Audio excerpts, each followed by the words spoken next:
சாந்தம்மா, சாந்தம்மா, எங்க இருக்க? மழை பயங்கரமா அடிக்குது. மழை பெய்யறத கூட பார்க்காம உன் வேலையை நீ பார்த்துக்கிட்டு இருக்க. பின்வாசலை வேற திறந்து போட்டு வச்சிருக்க. தண்ணி எல்லாம் உள்ள வருது பாரு. இதோ வரேங்க. அடுப்பு பத்த வச்சுக்கிட்டு இருந்தேனா, அதான் வர நேரம் ஆயிடுச்சு. ஏற்கனவே நான் பின்வாசல் எல்லாம் சாத்திட்டேன். ஆமா, நீங்க என்ன இப்படி நனைஞ்சு வந்திருக்கீங்க? பையில என்ன ஏதோ அசைற மாதிரி இருக்கு. வாங்க, வந்து தலையை தோட்டுங்க. நம்ம ஊர்ல ஆத்து தண்ணி பொங்கி வழிஞ்சிக்கிட்டு இருக்கு. அந்த தண்ணி எல்லாம் ஊருக்குள்ள தான் வருது. தண்ணி ஊருக்குள்ள வர கால்வாயில நிறைய மீன்களும் வருது.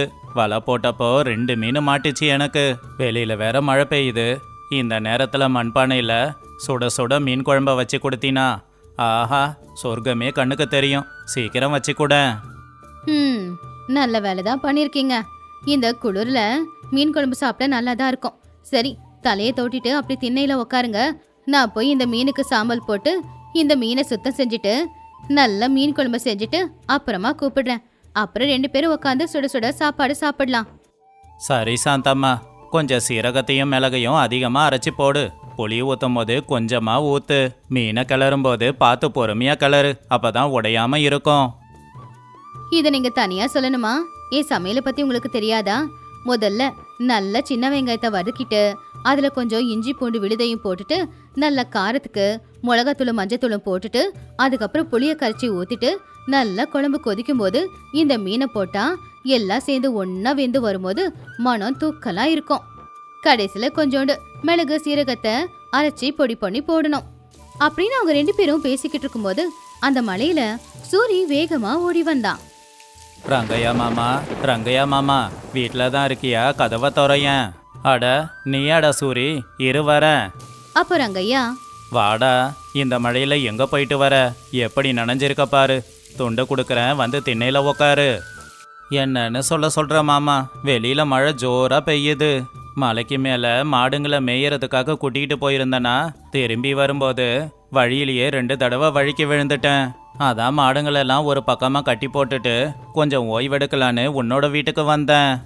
என்ன மாமா, உள்ள இருந்து நல்ல வாசம் வருதே. அத்தை என்ன சமைக்கிறாங்க? ஒன்றும் இல்லை சூரி, ஆத்துக்கு போயிருந்தேன். கால்வாயில் 2 மீன் கிடச்சிது. அதை தான் சமைக்க சொல்லியிருக்கேன். உங்க அத்தையும் இப்பதான் குழம்பு வச்சுக்கிட்டு இருக்கா. எப்படியும் நீயும் வந்துட்ட. இரு, கொஞ்ச நேரத்துல சமையல் முடிஞ்சிடும், சாப்பிட்டுட்டு போவ. இன்னைக்கு நான் யார் முகத்துல முழிச்சேன்னு தெரியலையே. மீன் குழம்ப சாந்தமா அத்தை வச்சா அவ்வளவு நல்லா இருக்கும். இன்னைக்கு எதிர்பாராத விதமா அவங்க சமைச்ச மீன் குழம்ப சாப்பிடுற யோகம் எனக்கு கிடைச்சிருக்கு. ஏங்க கொஞ்சம் பார்த்து நடங்க. நீங்க நடக்கும்போது உங்க காலில் இருக்கிற சேரெல்லாம் என் புடவையில தான் பட்டு என் புடவையெல்லாம் வீணா போகுது. அட நீ வேற சும்மா இரு. புடவையெல்லாம் சேரானாலும் இந்த மழையில அது போயிடும். டே ரங்கையா, கதவை தர.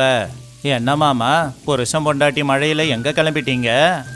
எங்க போறது ரங்கையா, எங்க வீட்டோட கூரை சரியில்லை, தண்ணி சொட்டிக்கிட்டு இருக்கு. பானையை வச்சுட்டு வந்தோம்.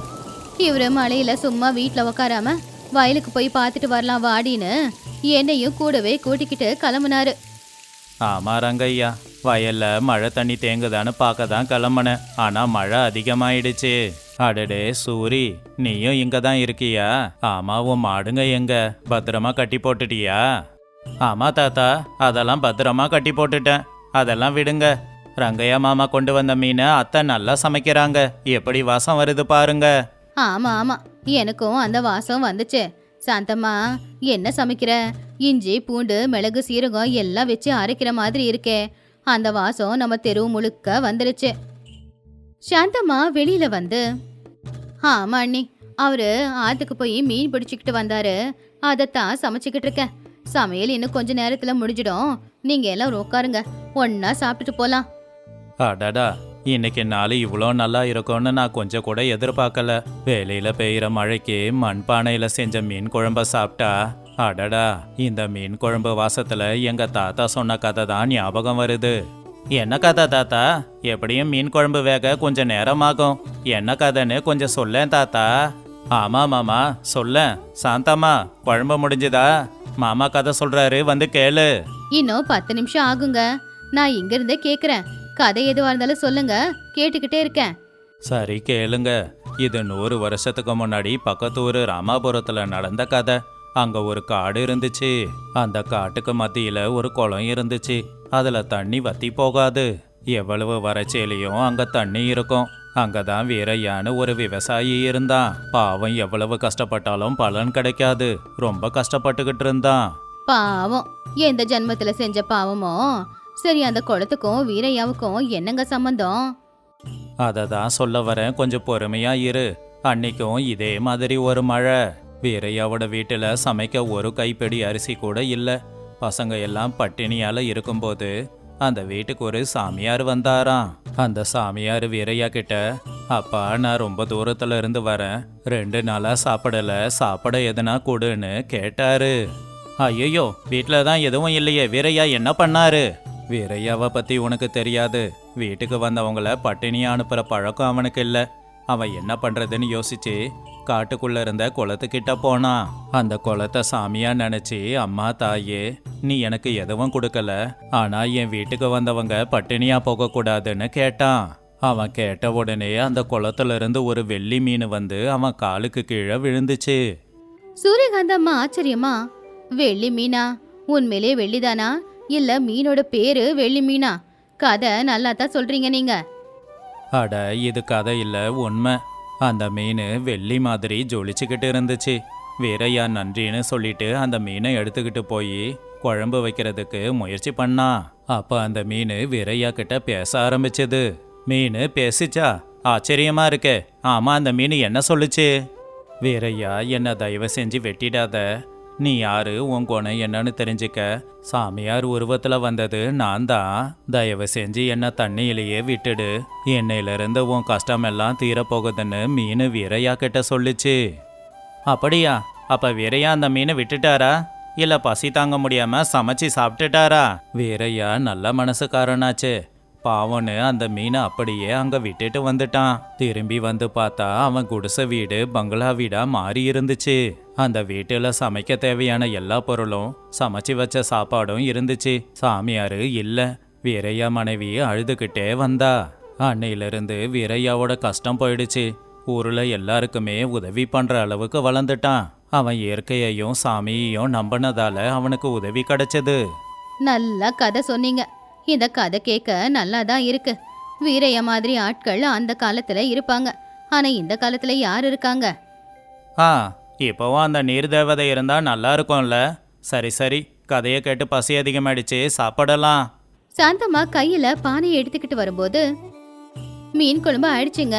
அண்ணி, கொஞ்சம் அந்த வாழலைய கழுவி எல்லாருக்கும் சாப்பாடு போடுங்க. நான் எல்லாருக்கும் மீன் குழம்பு ஊத்துறேன். அடிக்கிற மழைக்கு இருக்கிற குளிருக்கு இப்ப சாப்பிட்டா நல்லா இருக்கும். ஆமா ஆமா. சூரி, கொஞ்சம் அந்த மனையை எடுத்து போடுப்பா. நான் வாழலைய விரிக்கிறேன், சாப்பிடலாம். இதோ போடுறேன் பாட்டி. தாத்தா, நீ இங்க வந்து உக்காரு. சாந்தம்மா, அந்த விளக்க கொண்டு வந்து நடுவுல வையே, அப்பதான் வெளிச்சமா இருக்கும். சாந்தம்மா சாப்பாட்டை பரிமாறி, சோறு நல்லா புகை வர அளவுக்கு சூடா இருக்கு. இதுல மீன் குழம்பு போட்டு சாப்பிடுறது ரொம்ப நல்லா இருக்கும். சாப்பிடுங்க. இன்னும் மீன் வேணும்னா கேளுங்க, நான் போடுறேன். சூரி, உனக்கு இந்த வால் பீஸ்னா ரொம்ப பிடிக்கும்ல? இந்தா, உனக்கு பிடிச்சதே போட்டு சாப்பிடு. எல்லாரும் திருப்தியா சாப்பிடுங்க. அடடா, அந்த பானையோட மூடிய திறந்த உடனே கமகமானு மீன் குழம்பு மணக்குது. இதுக்கு 10 குண்டா சோறு சாப்பிடலாம் போல. இன்னைக்கு உண்மையிலேயே நாள் ரொம்ப நல்லா இருக்கு. நல்ல மீன் குழம்பு சாப்பாடு. சூரி சாப்பிட்டு, அடடா, என்னத்த மீன் குழம்பு சாப்பாடு இது? பசியில இருக்கும் போல, அதான் ரொம்ப சுவையா இருக்கு. ஆஹா, மீன் ரொம்ப நல்லா வெந்திருக்கு. உப்பு புளி காரம்னு எல்லாமே ரொம்ப சரியா இருக்கு. மீன் குழம்பு ரொம்ப அருமையா இருக்கு. சூரியகாந்தம்மா மீன் குழம்பு சாப்பிட்டு, உண்மைதாமா, நான் காலையில கீரையை அரைச்சி துவையல் செஞ்சிருந்தேன். அதுதான் இருக்கிறதுல சுவையானது அப்படின்னு என் வீட்டுக்காரர்கிட்ட சொல்லிக்கிட்டு இருந்தேன். ஆனா எதுவுமே உன் மீன் குழம்புக்கு முன்னாடி மட்டும் நிக்கவே முடியாது. இந்த மீன் குழம்புல உப்பு காரம் புளிப்பு மசாலா எல்லாம் சரியா இருக்கு. ரொம்ப அருமையான மீன் குழம்பு செஞ்சிருக்க. சும்மா இல்லம்மா, நம்ம ஊர் குளத்துல மீனெல்லாம் ரொம்ப அருமையா இருக்கும். அதுவும் மழை பெஞ்சு தண்ணியில வர மீன் இல்லையா? மாமா, இன்னும் கொஞ்சம் குழம்பு ஊத்த சொல்லவா? வேணாண்டா, ஏற்கனவே வயிறும் நிறைஞ்சு போச்சு, மனசும் நிறைஞ்சு போச்சு. இந்த குழம்பு இப்ப சாப்பிடுறதை விட நாளைக்கு காலையில சாப்பிடும்போது மீனுல உப்பு காரம் புளிப்பெல்லாம் ஊறி நல்லா இருக்கும். அதுவும் பழைய சாப்பாட்டோட வச்சு சாப்பிடும் போது நல்லா இருக்கும். நாளைக்கு கொஞ்சம் கிண்ணத்துல போட்டு கொடுக்குறேன், எடுத்துட்டு போங்க. சந்தோஷம் சாந்தம்மா, கண்டிப்பா கூட எடுத்துட்டு போறேன். அத்தை அத்தை, நானும் நாளைக்கு காலையில் வந்து அந்த சாப்பாடை சாப்பிட்டுட்டு போகிறேன். சரி, வெளியில் மழை நின்று போச்சு, தூறல் தான் போட்டுக்கிட்டு இருக்கு. என் மாடுங்க என்ன பண்ணுதுன்னு தெரியல. நான் கிளம்புறேன். போய் மாடுங்களை அவுத்து வீட்டுக்கு கூட்டிகிட்டு போகிறேன். நானும் கிளம்புறேன் ரங்கையா. மழை விட்டு தானே இருக்கு. சீக்கிரம் போய் வீட்டுக்குரிய சரி பண்ணணும். சூரியகாந்தம், கிளம்பு போகலாம். மாமா, இந்த விளக்க கொண்டு போங்க. வழியெல்லாம் இருட்டா இருக்கு. வழியில் பாம்பு பூச்சின்னு எதனா இருக்கும், பார்த்து போங்க. சூரி, சுப்பையா, சூரியகாந்தம் சரி ரங்கையா, கிளம்புறேன். வயிறார சாப்பிட்டு இருக்கேன். கதவு திறந்து 3 பேரும் வெளியில போனாங்க. பாத்தியா சாந்தம்மா, மீன் கிடைச்சிருக்கு, தனியாக உக்காந்து சாப்பிட போகிறோமோன்னு நினச்சேன். ஆனால் இந்த மழை நிறைய உறவுகளை வீட்டுக்கு கூட்டிகிட்டு வந்து ஒன்றா உக்காந்து சாப்பிட வச்சிருக்கு. ஆமாங்க, கிராமத்து வாழ்க்கையே இதுதானே. கஷ்டமோ நஷ்டமோ யார் வீட்ல என்ன இருக்கோ அத பகிர்ந்து சாப்பிடும்போது கிடைக்கிற சந்தோஷம் வேற எதுலயுமே கிடைக்காது. சரி, நான் போய் பாத்திரம் கழுவி வச்சுட்டு வரேன். சரி சாந்தம்மா, இந்த மழைக்கும் குளிருக்கும் நீ வச்சு கொடுத்த அந்த மீன் குழம்பு ரொம்ப நல்லா இருந்ததால எனக்கு இப்போ நல்லா தூக்கம் வருது. நான் தூங்குறேன். நீ சீக்கிரம் வேலையை முடிச்சிட்டு வந்து படு. விளக்க அணைச்சிட்டு வந்துடு. சரிங்க. சாந்தம்மா பாட்டு பாடிக்கிட்டே வேலையை செஞ்சுக்கிட்டு இருந்தா. அந்த கிராமத்துல மழை பெய்யற சத்தமும் தமிழங்க கத்துற சத்தமும் தவிர வேற எந்த ஒரு சத்தமும் இல்ல. ஆனா சாந்தம்மா செஞ்ச அந்த மீன் குழம்போட வாசம் மட்டும் அவங்க வீட்டை சுத்தியே தான் வந்துகிட்டே இருந்துச்சு. தர்மபுரம் ஊருக்கு நடுவுல சங்கரையாவுக்கு ஒரு சின்ன காய்கறி வண்டி இருந்துச்சு.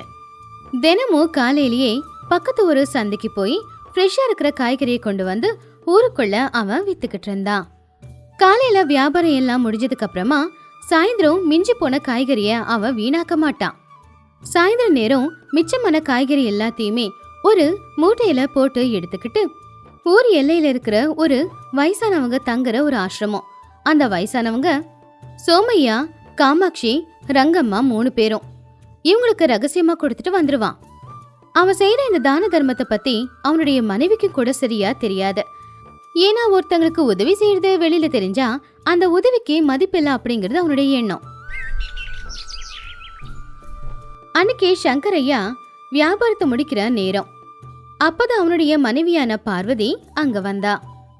ஏங்க, இருட்டாக போகுதுல்ல, கடையை மூடிட்டு வீட்டுக்கு வர வேண்டியது தானே. காலையில இருந்து சாயந்தரம் வரைக்கும் உட்காந்து வேலை செய்றீங்க.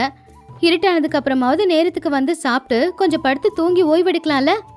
வீட்டுக்கு தான் கிளம்பிக்கிட்டு இருக்கேன் பார்வதி. இதோ மிச்சமான காய்கறி எல்லாம் ஒரு மூட்டையில போட்டு வச்சுக்கிட்டு இருக்கேன். இதை இப்படியே வச்சிட்டா வீணா போயிடும் இல்லையா? இந்த காய்கறி எல்லாம் நல்லா தானே இருக்கு. என்ன கொஞ்சம் வாடி போயிருக்கு. நாளைக்கு காலையில தண்ணி தெளிச்சு வித்தா அது வித்துற போகுது. தினமும் நீங்க இந்த மாதிரி காய்கறியை மூட்டையில போட்டு ஆத்துல தூக்கி போடுறீங்கன்னு நினைச்சேன். ஆனா தினமும் ராத்திரி இந்த மூட்டையை தூக்கிட்டு எங்க போறீங்க? யாருக்காவது இலவசமா கொடுக்குறீங்களா? அதை கேட்டு அவன் சிரிச்சுக்கிட்டே, பார்வதி, நாம கஷ்டப்பட்டு சம்பாதிக்கிற பணத்துல 3 வேளை வயிறார சாப்பிட்றோம். ஆனா ஒரு வேளை கூட சாப்பாடு இல்லாம இந்த உலகத்துல தவிக்கிற ஜீவன்கள் எத்தனையோ இருக்கு. அவங்களுக்கு இந்த காய்கறியை கொடுக்கறேன். அவங்க 2 வேளைக்கு வயிறார சாப்பிடட்டுமே. நான் புரியாம தான் உங்ககிட்ட கேக்குறேன். நாம என்ன இந்த ஊரோட தலைவர் ராமநாதன மாதிரி பணக்காரங்களா? நமக்குன்னு ஏதாவது கஷ்டம் வந்தா நம்ம கிட்ட இந்த காய்கறியை தவிர வேற எதுவுமே இருக்க போறது இல்ல. சில நேரம் உங்களை பார்த்தா எனக்கு ரொம்ப பயமா இருக்குங்க. பயப்படாத பார்வதி, கடவுள் நமக்கு 2 கையும் காலும் கொடுத்துருக்கிறது நாமளே சம்பாதிச்சு நாமளே சாப்பிட்டுக்கிறதுக்கு இல்ல. நம்மளால முடிஞ்ச வரைக்கும் மற்றவங்களுக்கும் உதவி செய்யறதுக்காக தான். அந்த உதவி தான் நமக்கு புண்ணியத்தை கொடுக்கும். பார்வதி அவன் சொன்னதுக்கு பெருமூச்சு விட்டுட்டு அங்கிருந்து வீட்டுக்கு கிளம்புனா. சங்கரையா அந்த காய்கறி மூட்டையை சுமந்துக்கிட்டு ஊர் எல்லையில இருக்கிற ஆசிரமத்துக்கு போய்கிட்டு இருந்தான். அந்த ஆசிரமத்துல குளிர்காத்து வீசிக்கிட்டு இருந்துச்சு. காமாட்சி இரும்பிக்கிட்டே, சோமை என்ன பசி உயிர் போதுன. காலையில கோவில்ல பிரசாதம் கொடுத்தாங்க. அதை தவிர்த்து நான் எதுவுமே சாப்பிடலன்னு. நம்ம நிலைமை ஏந்தா இப்படி இருக்கோ? அந்த கடவுள் இன்னும் எத்தனை நாளைக்கு நமக்கு இந்த கஷ்டத்தை கொடுக்க போறானோ? என்ன பண்றது காமாட்சி? பெத்த பிள்ளைங்க இருந்தாலும் நம்மள இங்க துரத்திட்டாங்க. என் மருமக என் சொத்துக்கு ஆசைப்பட்டு என் சொத்தெல்லாம் எழுதி வாங்கிட்டு என்ன துரத்திட்டா. தினமும் இந்த குளிர்ல மாட்டிக்கிட்டு பசியாலதான் நான் சாம போல தெரியுது. 2 பேரும் கவலைப்படாதீங்க. நம்ம பசியை தீக்க அந்த கடவுள் யாரையாவது அனுப்புவான். தினமும் ஒரு புண்ணியமா வந்து நமக்கு காய்கறி கொடுக்கறாரு இல்ல, அவரு இன்னைக்கு ராத்திரியும் வருவாரு. அப்பதான் சங்கரையா மெதுவா அந்த இடத்துக்கு வந்தான். அவன் தோள சுமந்துக்கிட்டு இருந்த மூட்டையை கீழே இறக்கி வச்சான். என்ன தாத்தா, நல்லா இருக்கீங்களா? காமாட்சி அம்மா இருமல் எப்படி இருக்கு? இந்தாங்க உங்களுக்காக காய்கறி கொண்டு வந்திருக்கேன், சமைச்சு சாப்பிடுங்க. ஏன்பா நீ யாருப்பா? தினமும் வந்து எங்களுக்கு காய்கறியை கொடுத்துட்டு போற, உன் பேரையும் சொல்ல மாட்டேங்கிற, இருட்டுல முகம் கூட சரியா தெரியல, யாருப்பா நீ? பேரெல்லாம் எதுக்கு தாத்தா, அந்த கடவுள் எனக்கு கொடுத்தான், நான் உங்களுக்கு கொடுக்கறேன். நீங்க வயிறார சாப்பிடுங்க, அதுவே போதும். தம்பி, என்னைக்குல இருந்து உன் பார்வை எங்க மேல பட்டுதோ அன்னையில இருந்து ராத்திரி நாங்க பட்னியா தூங்குறதில்ல. நீ கொண்டு வர இந்த காய்கறியை சமைச்சு சாப்பிட்டுட்டு அதுக்கப்புறமா தான் தூங்குறோம். எங்களை சந்தோஷப்படுத்தின உன் குடும்பம் எப்பவுமே சந்தோஷமா இருக்கணும்ப்பா. ஆனா ஒன்னே ஒண்ணுப்பா, நாளைக்கு பகல் நேரத்துல வந்து உன்னோட முகத்தை எங்களுக்கு தெளிவா கொஞ்சம் காட்டிட்டு போப்பா. உன் முகத்தை எங்க மனசுக்குள்ள நாங்க பதிய வச்சுக்கிறோம். எங்களால வேற என்ன தர முடியும்? எங்க வாழ்த்தை தவிர உனக்கு. சரிங்கம்மா, எனக்கு நேரம் கிடைக்கும் போது பகல்ல வரேன். ஆனா நான் காய்கறியை கொண்டு வந்து கொடுக்கறேன்னு யாருக்கிட்டையும் சொல்லாதீங்க. செய்யற உதவி 4 பேருக்கு தெரிஞ்சா அப்புறம் அதோட மதிப்பு குறைஞ்சு போயிடும். சரி, நீங்க போய் சாப்பிடுங்க. அப்படியே சொல்லி சங்கரையா இருட்டுல அங்கிருந்து மறைஞ்சு போயிட்டான். காலையில ராமநாதன் அவன் வீட்டு வாசல்ல சேர்ல உட்காந்துக்கிட்டு இருக்கும்போது ஆகாயத்துல மேகங்கள் எல்லாம் கருக்க ஆரம்பிச்சுதா அவன் கவனிச்சான். ஏங்க, இந்த ஆகாயத்தை பார்த்தாலே பயமா இருக்கு. பட்ட பகல் என்னமோ நடுராத்திரி மாதிரி இருட்டா மாறிடுச்சு. நல்லா புயல் காத்தோட மழை பெய்யும் போல தெரியுது. நாம அறுவடை செஞ்ச நெல் எல்லாமே வயல்லயே போட்டு வச்சிருக்கோமே, அதை என்ன பண்ண போறோம்? நானும் அதை தான் யோசிக்கிறேன். என்ன பண்றது, நம்ம ஊர்ல மழை பெஞ்சா சாதாரணமா பெய்யறது இல்லையே. நம்ம வீடாவது கொஞ்சம் பெரிய வீடு, மழை பெஞ்சு ஆத்து தண்ணி ஊருக்குள்ள வந்தாலும் எதுவும் ஆகாது. நம்ம ஊர் ஏழைங்க நிலைமை என்ன ஆகுமோ? பாவம் சங்கரையாவோட கடையும் ஆத்து பக்கத்துல தான் இருக்கு. ஆமாங்க, அந்த சங்கரையாவை பத்தி நினைச்சாதான் கவலையா இருக்கு. நல்ல மனுஷன். எவ்வளவு பேரம் பேசினாலும் காய்கறி அதிகமா தான் கொடுப்பானே ஒழிய குறைச்சு மட்டும் கொடுக்க மாட்டான். அவனுடைய பொண்டாட்டி பார்வதியும் ரொம்ப நல்லவ. கடவுள் அவங்க குடும்பத்தை நல்லபடியா வச்சுக்கிட்டா போதும். சரி, நான் இப்பவே ஊருக்குள்ள போய் புயல் வரப்போகுதுன்னு எல்லார்கிட்டையும் சொல்லி கவனமா இருக்க சொல்றேன். நீ முதல்ல கீழே இருக்கிறது எல்லாத்தையும் மாடிக்கு கொண்டு போய் வை. வெள்ளம் வந்தா எல்லாத்தையும் பாதுகாக்கணுமே. அன்னைக்கு ராத்திரி ஆகாயத்துல இருக்கிற தரை கிழிஞ்சு போன மாதிரி பயங்கரமா மழை பெய்ய ஆரம்பிச்சுது.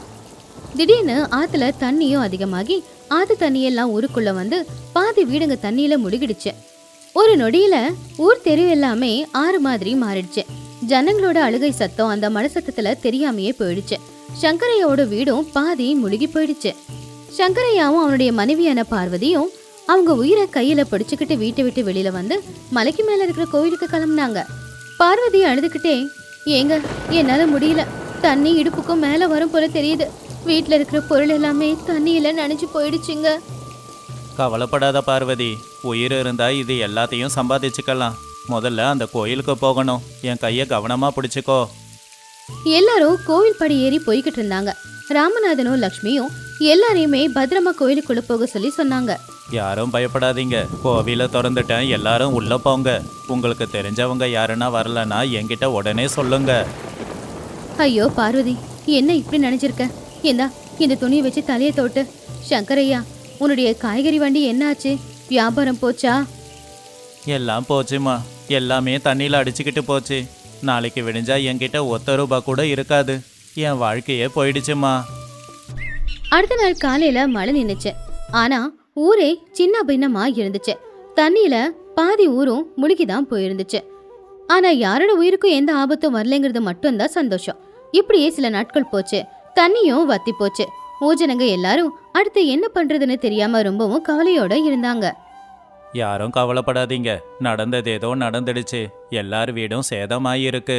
நாம எல்லாத்தையும் சரி பண்ணணும். உங்க வீடுங்களை சரி பண்ண என்ன தேவையோ முடிஞ்ச வரைக்கும் நானும் உதவி பண்றேன். இந்த மாதிரி நேரத்துல நாம ஒருத்தங்களுக்கு ஒருத்தங்க உதவியா இருக்கணும். பொம்பளைங்க எல்லாரும் வீட்டுல என்ன மளிகை பொருள் இருக்கோ எடுத்துட்டு வாங்க. எல்லாரும் ஒன்னா இருக்கிறத வச்சு சமைச்சு சாப்பிடலாம். ஐயா, எங்களுக்கு ஒரு வழியை காட்டுங்க. எங்களுக்கு விவசாயம் இல்ல. இருந்தது ஒரு காய்கறி வண்டி, ஒரு காய்கறி வியாபாரம். இப்ப அந்த வெள்ளத்துல அதுவும் அடிச்சுக்கிட்டு போயிடுச்சு. நாங்க என்ன பசியும் பட்னியுமா இருக்கிறதா? கவலைப்படாதம்மா, உன் நிலைமை எனக்கும் புரியுது. ஆனா இருக்கிறதுல ஊர் ஜனங்க வீட்டை சரி பண்ண நான் எல்லாத்தையும் கொடுக்கறேன். இப்ப திடீர்னு உங்க வியாபாரத்துக்கு என்னால எதுவும் செய்ய முடியாது. சங்கரையாவோட முகம் கூட வாடி போயிருந்துச்சு. அப்பதான் அந்த ஆசிரமத்துல இருக்கிற 3 வயசானவங்க காமாட்சி, ரங்கம்மா, சோமையா முன்னாடி வந்து நின்னாங்க. ஐயா, என் பேரு சோமையா. ஊர் எல்லையில் இருக்கிற ஆசிரமத்தில் இருக்கேன். ஒரு முக்கியமான விஷயமா வந்திருக்கோம். என்னாச்சு, உங்க ஆசிரமம் இடிஞ்சு விழுந்துடுச்சா? சரி, சாப்பாட்டுக்கு ஏற்பாடு பண்றேன், கோவிலுக்கு உடனே போங்க. நாங்க வந்தது நீங்க கொடுக்கற உதவியை வாங்கிட்டு போக இல்ல. எங்களுக்கு உதவி செஞ்ச கடவுள் மாதிரி இருக்கிற மனுஷன் கஷ்டத்துல இருக்காருன்னு கேள்விப்பட்டோம். அவருக்கு எங்களால முடிஞ்ச உதவியை செஞ்சுட்டு போக தான் வந்தோம். நீங்க யாரை பத்திமா சொல்றீங்க? என்ன நடந்துச்சு?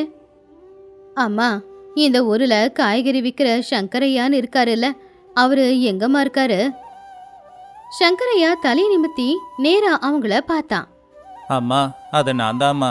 உங்களுக்கு என்ன வேணும்? என்னோட காய்கறி வண்டி வெள்ளத்தில் அடிச்சுக்கிட்டு போனதால என்னால் உதவி செய்ய முடியல. பாத்தீங்களா ஐயா, அவர் எல்லாத்தையும் இழந்து நின்னாலும் இந்த நேரத்துலையும் எங்களுக்கு உதவ முடியலையேன்னு கவலைப்படுறாரு. எல்லாரும் ஆச்சரியப்பட்டாங்க. அங்க இருக்கிற யாருக்கும் எதுவுமே புரியல.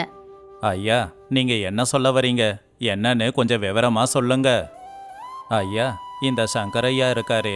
கடந்த 2 வருஷமா அவருடைய காய்கறி வியாபாரம் முடிஞ்சதுக்கு அப்புறம் மிச்சமாகிற காய்கறி எல்லாத்தையும் அவரே எங்க ஆசிரமத்துக்கு கொண்டு வந்து கொடுப்பாரு. இவரோட புண்ணியத்தால தான் இத்தனை வருஷமா நாங்க ராத்திரியில பசி இல்லாம சாப்பிட்டுட்டு படுக்கிறோம். அப்படிப்பட்ட புண்ணியவனை ஒரு தடவை பார்க்கணும்னு தான் நாங்க வந்தோம். ஏங்க, தினமும் ராத்திரி காய்கறியை கொண்டு போய் கொடுத்தது நீங்க இவங்களுக்கு தானா? இந்த விஷயத்தை என்கிட்ட நீங்க சொல்லவே இல்லையே. தானம் செய்யறத பெருமையா வெளியில சொல்லிக்க கூடாது பார்வதி. ஆனா இன்னைக்கு தானம் செய்யற வாய்ப்பை கூட கடவுள் எனக்கு கொடுக்கலையே. அந்த வயசானவங்க அவங்க கையில இருந்த ஒரு சின்ன துணிய ஊர் தலைவர்கிட்ட கொடுத்து, ஐயா பெரியவரே, இது நாங்க எல்லாரும் பிச்சை எடுத்து சேர்த்து வச்ச காசு. கடைசி காலத்துல உசுறு போகும்போது எங்களை எடுக்க யாரும் இல்லைன்னா இந்த பணத்தை பார்த்தாவது யாராவது எடுத்து போடுவாங்கல்ல, அதுக்காக தான். ஆனா இத்தனை நாள் எங்க பசியை தீர்த்த சங்கரையாவோட கஷ்டத்தை தீக்கிறதுக்கு அந்த பணம் உதவியா இருக்கும் அப்படின்னா அதை விட சந்தோஷம் எங்களுக்கு வேற எதுவுமே இல்லை. வேண்டாங்கம்மா, நீங்க கஷ்டப்பட்டு சேர்த்து வச்ச பணத்தை நான் எடுத்துக்கிட்டா என் மனசு கேட்காது. அது உங்ககிட்டயே இருக்கட்டும். பெத்த புள்ள மாதிரி எங்களுக்கு உதவி செஞ்சியேப்பா. இப்போ பெத்த தாய் கொடுக்கும்போது வேண்டான்னு சொல்றியே, இந்த பெத்த தாயோட மனசு கஷ்டப்படும் அப்படின்னு உனக்கு தோணலையா? அம்மா, உங்க மனசு ரொம்ப பெரிய மனசு. இங்க பாரு சங்கரையா, இத்தனை நாளா நீ யாருக்கும் தெரியாம அவங்களுக்கு உதவி இருக்க. இப்ப அவங்க உதவியை நீ மறுத்தினா அவங்க மனசு கஷ்டப்படும் இல்லையா? உண்மைதாங்க. எதுவுமே இல்லாம இருக்கிற இவங்களே சங்கருக்காக உதவி செய்யறாங்களே, அப்ப எல்லாம் இருக்கிற நாம ஏன் உதவி செய்யக்கூடாது? என் வீட்டுல இருக்கிற அத்தனை பட்டுப்புடவையை வித்து அதுல என்ன பணம் வருதோ அத நானும் சங்கரோட வியாபாரத்துக்காக கொடுக்கறேன். லக்ஷ்மி அம்மா சொன்னதை கேட்டு ஊஜனங்களுக்கும் சங்கரையாவுக்கு ஏதாவது உதவி செய்யணும்னு தோணுச்சு. அதனால எல்லாரும் எங்களால முடிஞ்சதை கொடுக்கறேன்னு சொன்னாங்க. இன்னும் சில பேர் சங்கரையாவுக்கு கடை கட்டி கொடுக்கலாம், அந்த கடை கட்டுற பொறுப்பை நான் எடுத்துக்கிறேன்னு சொன்னாங்க. பார்த்துக்கிட்டு இருக்கும்போதே ஊர்ல இருக்கிற எல்லாரும் உதவி செஞ்சாங்க. அந்த துணியில அவங்களால முடிஞ்ச காசை போட்டாங்க. கொஞ்ச நேரத்திலேயே சங்கர் ஒரு கடை கட்டுறதுக்கு தேவையான காசு அதுல சேர்ந்துடுச்சு. இந்தா சங்கரையா, இது பணம் இல்ல, நீ சேர்த்து வச்ச புண்ணியம். உன்னோட புண்ணியம் உனக்கு திரும்ப கிடைச்சிருக்கு. போய் கடை வைக்கிற வேலைய பாரு. சங்கரையா கையெடுத்து கும்பிட்டு, ஐயா, எனக்கு என்ன சொல்றதுன்னே தெரியலங்க. கஷ்ட காலத்துல நீங்க எனக்கு உதவி செஞ்சிருக்கீங்க. எனக்கு உதவி செஞ்ச உங்களை நான் மறக்க மாட்டேன். நான் செஞ்சது சின்ன உதவி, ஆனா நீங்க செஞ்சது பெரிய உதவி. என்ன மன்னிச்சிடுங்க. என் புருஷன் ஓட்டுக்கையே எல்லாருக்கும் எல்லாத்தையும் கொடுக்கறாரு, 4 காசு சேர்த்து வைக்க மாட்டேங்கிறாருன்னு திட்டிக்கிட்டு இருந்தேன். ஆனா அவர் பண்ணது எவ்வளவு பெரிய விஷயம். அது கேட்ட வயசானவங்க சந்தோஷப்பட்டாங்க. ஊஜனங்களும் சங்கரையாவை பார்த்து ரொம்ப பெருமைப்பட்டாங்க.